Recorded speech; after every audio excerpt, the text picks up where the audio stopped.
It's funny how when a country consumes you in a beautiful way, and that's what Ljubljana has done. And I feel like it's just, and I'm so grateful that I've come from that country to a time in my country where I live, that is my favorite weather. And I can't reiterate how much the way the sunlight hits here in winter is the same way it hits in May in Ljubljana. So I feel like I'm still in Ljubljana. I'm still in that space, and it has time traveled with me here. So it gives me that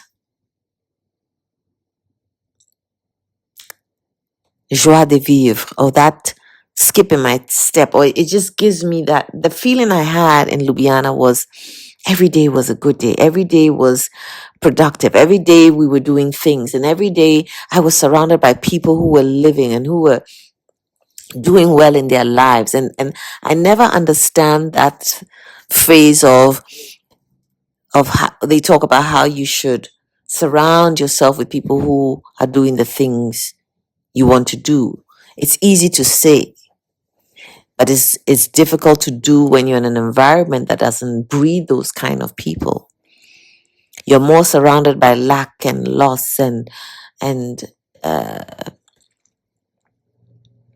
just deprivation. And when you're in an environment where there isn't enough, or there's so little, there's nothing to motivate. So you come from places. Whenever I travel and I go to travel and I come back, I'm so enthusiastic, and then you go right back to the mundane, because no one around you is pushing or rushing or wanting more, or the little that they want is not a lot, or it's the shiny objects that people want, and once they have that, there's a sense of I've arrived, whereas there's more to life than that. And you can have all the bling that you want, but still there's more to do. There's and those of us who are not never wanted to be in the corporate world and are on our own, being a entrepreneur, I never know understand that word, because my thing is I'm not an entrepreneur, yet I'm an entrepreneur. I'm self-employed, yet I'm not self-employed, because I'm not doing anything that I feel like, oh, it is I'm creating stuff that is creating wealth for me. Until that happens, I won't see myself as an entrepreneur. I've tried many things, but I feel location sometimes doesn't encourage it. There are no resources, there's no this, there's no that. You're far from this and you're far from that. And then exportation and importation, it doesn't make it viable. And then you have to start thinking, do I need to move? But when you move, that also comes with its own thing. So you have to be strategic about everything you do. You have to be boneheaded as well, because all the things I want to do require resources that are not available here, or the expertise, or resources in terms of human resources, that people you can bounce things off. How that has been so difficult. People want to pass the baton to anyone else. You want to speak to a chemist, the chemist wants to speak to his boss, and the boss wants to speak to his boss's boss. Nobody wants to share their knowledge, or is it that they don't know? So you have to end up doing things on your own, which is the story of my life, and I don't mind. Even jobs, when I go to a job, I'm always thrown in at the deep end. And that's how it's always been for me. So that's my norm. But I sit here and I want to do so much. I want to create, and I want to do this, and I want to do that. But the things that I would need to do it aren't here. I just have to figure my way around it. And I've been that sort of person. Resourceful. You have to be resourceful. I saw my mom being resourceful. You know, We lived in countries where there were coups. There'll be shortages and things like that. They may do. My parents would just travel to the next country and go and get what they need to get and come back, and continue their lives as they did. And they were professionals. My father's a barrister at law. My mother is a nurse by profession and a teacher by default, and that's what she did. He did well for us, and we lived a good life up till today. They died. Yes, we're still living off the fruits of their labor. But I'm waking up and I'm seeing this beautiful wintry. It's not quite winter, but we're in winter, and it's not winter that snow and all that, but it's different because I hate the summer and I hate the heat, and I feel it's like an onslaught, and I've had to adjust my mind, my mental mindset in the summer to be able to live through it, because no matter what, this heat is relentless, abusive, abrasive. It wants to kill you, wants to smother you, wants to destroy you. And if the heat is more of 9 months, almost 11 months of the year, and one cool month, especially with global warming, what do? You have to try and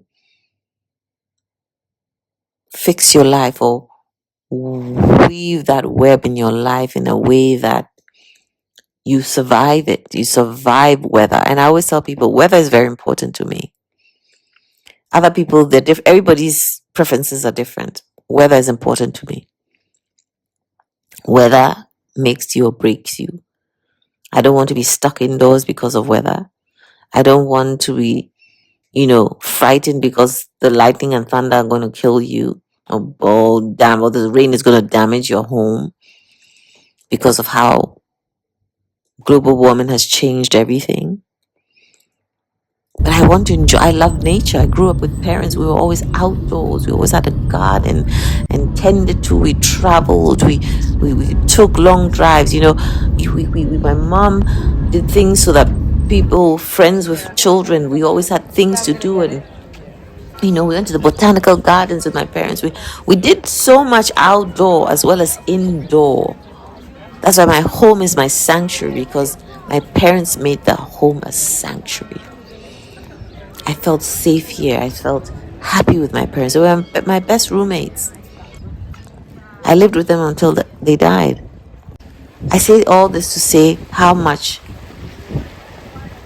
that trip to Ljubljana has created like a ache in my soul to continue to move forward regardless in the face of adversity. I came back with that oomph and energy and I'm not saying like a move. No. Smell the coffee. Smell the roses. Taste things. Appreciate. Enjoy. Live. Get out of the house. Drive. Just go out there. Or create. I want to create. I'm ready to create. I want to create regardless of all the obstacles that always seem to surface. It's not like people out there who are doing well don't have obstacles in their way, but they also have the population, the numbers are there, the people like them are there. It was just beautiful for me to be around people, women who are doing it, who have done it, who are able to enjoy life because of the fruits of their labors and the jobs that they've done or they're doing, or even those who are retired but they're still doing stuff, and just the freedom, disposable income that's available to them, and then they're still thinking of things to do, to businesses to create. That was healing for me. That's what I need. I'm tired of being bombarded with people who are struggling and this strife. It brings you down. They can't help it, or they can help it. I don't know, but I think that thing of it's almost a selfishness is to not block out that, because my thing is when you have, you help. When I have, I do. I share. But to always be surrounded by people who always want you to see the deep dark side of life, it's not necessary. What are they doing about that in their lives? Are they enjoying? Some people enjoy talking about it's this, it's bleak, it's this, it's that, whereas I don't. I just look forward. I just move forward. Despite whatever I'm faced with, my thing is there's a light at the end of the tunnel. So it was nice to be surrounded by women, especially. And I'm very much a woman who likes balance. I don't surround myself with only women. And, I like to have men. I have a lot of male friends, and they're just that. And I need a balance. So it just so happened that this trip just happened to end up just being 6 women, different ages. And it was beautiful. Beautiful. I think that's what the universe wanted for me. And I want to keep that feeling and momentum. And I was with the right people, because the right people were there with their positivity and their forward movingness. And they weren't doing that consciously, but they were living it in front of my eyes. Yes, they have issues and troubles here and there, but that did not consume them. That did not stop them from living, from doing, from experiencing. We did so much. We did so much. Even more than the itinerary had. And it was leisurely at the same time. And we enjoyed. We ate well. We drank. And healthy. We did healthy things. We walked. We climbed. We hiked. We toured. And the light that is shining through my window right now is the same sunlight that woke me up and stayed with us all day in Ljubljana and in Croatia. I went to Croatia as well. And I want to utilize this sunshine, this energy for as long as I can to propel me forward.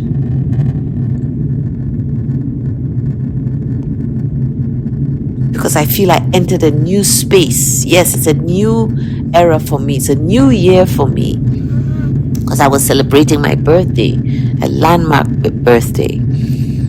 And so it's about not wasting the day, not wasting the time, not letting anything hold me back, which is what I have not ever done. I always try and just move ahead regardless of how slow the pace may seem for me. I always say going nowhere slowly is how I've always felt. I've felt for the last X amount of years that despite what I've been trying to move and push, I didn't go anywhere in my eyes. Yet I was told that I am someone, when I put my mind to something, I get it done. And that was refreshing to hear. And I heard it again from somebody who left a voice message for me on my birthday, which I didn't hear until recently. And they said the same thing, as they would want to be like me in the sense of how I achieve my goals, or when I set my mind to do something, I do it. But for me in the moment, it's like you're hitting your head against a brick wall. I set so many goals. Yes, I achieved them, but I feel I'm not moving further. forward than I should. But maybe it's about timing. Maybe I just had to experience those things to come to this place today. And I just want to do more. I don't know how I'm going to achieve it, but I'm going to do it. And I want to do it now because I feel the road to the end is getting shorter. I don't want to achieve these things when I'm in my 80s or my 90s. I want to do it now. I feel that maybe I wasn't ready in the prior years. I thought I was, but I probably am now better equipped mentally, physically, emotionally. You know, I've been through certain things to know that this is really what I want to do. This indeed is going to be beneficial now, not yesterday.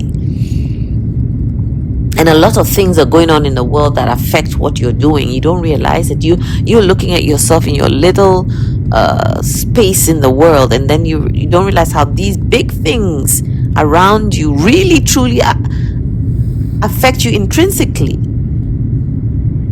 Like I always say, as long as I can pay my bills and put gas in my tank and, you know, all that stuff, I'm okay with whatever is going on in the world to keep me focused. But you don't realize how all those big things, even though you're managing to do all the things you want to do, have an effect on you in the minutiae. You know, because I remember thinking that I could have been doing more. And then I had a conversation with ChatGPT, and ChatGPT put certain things into perspective from the age I was at a certain time to what was going on in the world and how that affected my age group and how that has made it difficult, or how our lives, we were caught between the on and offline world. I am more on the online world aspect of life. How that dynamic also changed even the corporate world, the offline world. How jobs were not so abundant, or jobs are not so easy to get because you're older now, you know, and that beginner's luck isn't there, or that people hire you because you're younger. You're not a threat. You're not a this. You're not that. Now you're older. You have come with experience. And I know that I've been to interviews and I knew I'm not getting it. They can't work with me. How can they work with me? I come with too much information, too much. They won't be able. They will feel insecure. They will feel threatened. And I've worked in places where people have felt threatened, and I wasn't even older than them, but I just probably was capable and had the energy, and you know, it was. And what they didn't realize was I didn't even want to be there. But I'm a worker bee. I'm a beaver. I come to a job, that ship is not going to sink. That ship is not going to sink on my watch. I don't care whose business it is. That is who I am. If I'm on your team, we're going to win. I'm going to win because we can do it. I'm not one of those people who thinks, oh, it's that person's business, and if it fails, it fails. No. If I'm on your job, on your clock, you better win. We better win. Anyway, hopefully this inspires you, motivates you. But I just feel that the light of the sunshine, the air, the coolness of the air, the green of the trees and the hedge, and sound of morning, those are things that inspire me and fulfill me, and I live for, and I breathe, and that's why I feel like I have absorbed these things in Ljubljana, and I'm carrying them with me. And fortunately, there's a match here for it in terms of nature, atmospheric, that has me entwined, and I need to use it to the best of my abilities. So wherever you are in the world, do with what you have. make it work. Ma'am. Because I always think of people who Ma'am. don't have an eighth of probably what I have, and they're just doing it. These women, and one of the women is just graduated, and just has zest for life. That 20-year-old drive that we all had, that fearlessness. Actually, I think I'm going to talk about that. I think those 5 women, including my sisters in there. My sister's the rich auntie, the one, and her friends are the rich aunties, and I was with them. I chose them to be there with me. And there were other people who were supposed to attend, but for various reasons, people couldn't make it. Some people were in the country bordering, and somebody fell in. Somebody couldn't travel because they were not well enough. Other people, for whatever reason, fear of flying or attention seeking. Some people like attention, want you to be like, oh, this and all that and all. Or some people think you'll stop your trip because of them. No. No. No. I don't do that. I don't let people just spoil a thing. I've seen people try and do that, and I'm not going to allow that. Nope. You don't want to come? You don't want to come. But nobody's not going to come because of you. Yep. There are baddies out there, and they think you don't see them. And then they want to know how the trip was because they realize everybody had a blast, and they didn't, because they want to sabotage your birthday. And I've been trying to sabotage your birthday for as long as you've been alive. Who does that? Who does that? There are people around you who you think love you, who you love, will sink your ship if you give them the chance. Keep your eyes wide open. It's not a deer. This is a mountain Keep goat. your eyes wide open. This is a very mild one. You know the one? To be continued.